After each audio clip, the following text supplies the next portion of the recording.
যে যারা তৃণমূল কংগ্রেস করে প্রত্যেক বছর নির্বাচন আসলেই মমতা বন্দ্যোপাধ্যায়কে আশীর্বাদ করে আমরা যে বাংলা দখলের স্বপ্ন দেখছি, যে বাংলা দখলের ছক আমরা প্রত্যেকটা নির্বাচনের প্রাক্কালে ছক কষার চেষ্টা করছি, সেই ছককে ব্যর্থ করে দিয়ে জাতি ধর্ম বর্ণ নির্বিশেষে বাংলার একদল মানুষ মমতা বন্দ্যোপাধ্যায়ের পাশে দাঁড়িয়ে মমতা বন্দ্যোপাধ্যায়কে আশীর্বাদ করে পশ্চিমবঙ্গের ক্ষমতা মমতা বন্দ্যোপাধ্যায়ের হাতে তুলে দিচ্ছে। কিন্তু আপনারা যারা প্রত্যেকটা নির্বাচনের নিয়ম করে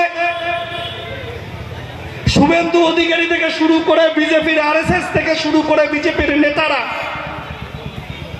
আপনাদের পাড়ায় পাড়ায় ঢুকে কখনো হিন্দু মুসলিম কখনো রাজবংশী অরাজবংশীর কথা বলে আপনাদের ভোটটা প্রত্যেক বছর বিজেপির বাসকে ফেলার চেষ্টা করে এবং আপনারা যারা দিয়ে থাকেন, যারা বাংলা ভাষায় কথা বলেছে, যারা বাংলা ভাষায় কথা বলে তারা বাংলাদেশি, যারা বাংলা ভাষায় কথা বলে তারা বাঙালি না, তারা বিদেশি। বাংলাদেশ নামে করলো সেটাও এই বাংলা ছিল। এই বাংলার প্রতি ইংরেজ সরকারদেরও খুব দৃষ্টি ছিল। এই বাঙালি জাতিটাকে ভালো দেখে কেউ দেখেনি। আমরা 47 সালের আগে অখণ্ড বাংলা ছিল, আজকে যেটা বাংলাদেশ সেটাও ছিল। তাই আপনাদের একটা ইতিহাস আমি মনে করিয়ে দিতে চাই। যেসব বিরোধী বন্ধু আছে মাইকের আওয়াজ শুনছেন তাদেরকে আমি অনুরোধ করে বলবো কথাটা একটু শুনুন।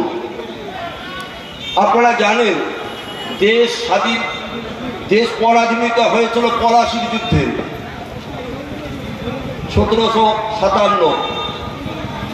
ইংরেজরা বাংলা বিহার উড়িষ্যার দেওয়ানি লাভ করেছিল 1765। 57 পরে 12 বছর পরে পেল দেওয়ানি লাভ। আর দেওয়ানি লাভের 5 বছর পর 1770-76 মধ্যে 5 বছরের মধ্যে ইংরেজ সরকার অখণ্ড বাংলার সমস্ত মানুষের এত শোষণ করলো, সেই শোষণে বলে দুর্ভিক্ষ হলো। সেই দুর্ভিক্ষে এই অখণ্ড বাংলার 1/3 মানুষ না খেয়ে মারা গিয়েছিল। তার বিরুদ্ধে সর্বপ্রথম ইংরেজদের বিরুদ্ধে গর্জে উঠেছিল বাংলার মানুষ, উত্তরবঙ্গের মানুষ। সেই সময় 3টা বিদ্রোহ হয়েছিল। এক ফকির বিদ্রোহ হয়েছিল, এখানকার যে সব মুসলিম সমাজের ফকির প্রায় 3.5 বছর যাবৎ 100 দিনের কাজ আমাদের বন্ধ করে রেখেছে। আমাদের রাজ্য সরকার 100 দিনের কাজ করে গরিব মানুষকে রাজ্য সরকার টাকা, আমাদের যে ভাগের টাকা 1 লক্ষ কোটি টাকারও বেশি, সে টাকাটাও আমরা পাই না। এই যে বাংলাকে একদিক দিয়ে আর্থিক দিক দিয়ে বঞ্চনা, তারপর আবার দেখেন আমাদের যেটা কথা বলছিলাম আমাদের সামাজিক, আচ্ছা কন্ত দেখি আমরা এটা না যতগুলো হিন্দু মানুষ আছে, আমার যদি কারো বাপ মাও মরে আমরা কি করি দেখেন তো, চন্দন কাঠ দিয়া তুলসীর ডানটা দিয়া লিখে দেয় হরে কৃষ্ণ কৃষ্ণ কৃষ্ণ হরে হরে, এই নামটা লিখে দেয়। বিজিবির ঘর আসিয়া কি করলে তোমার ওটা চলবে না, এলা জয় শ্রীরাম ক। জানেন মোর বাড়ির বগলত, মোর বাড়িতে অনেকে গেছেন, চাংড়া বান্দার একটা সংখ্যালঘু লোক বাজার করে আসছে 19 সালের ঘটনা, প্রত্যক্ষদর্শী, আমি দায়িত্ব নিয়ে বলছি। এখানে অনেক বিজেপির নেতারা আছে, আমি দায়িত্ব নিয়ে বলছি। আমার সামনে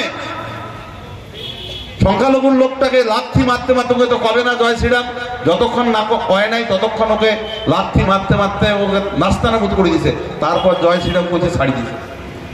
এটা কি ভারতবর্ষের ঐতিহ্য, ভারতবর্ষের সংবিধান কি এটা বলে? তা বিজেপিরা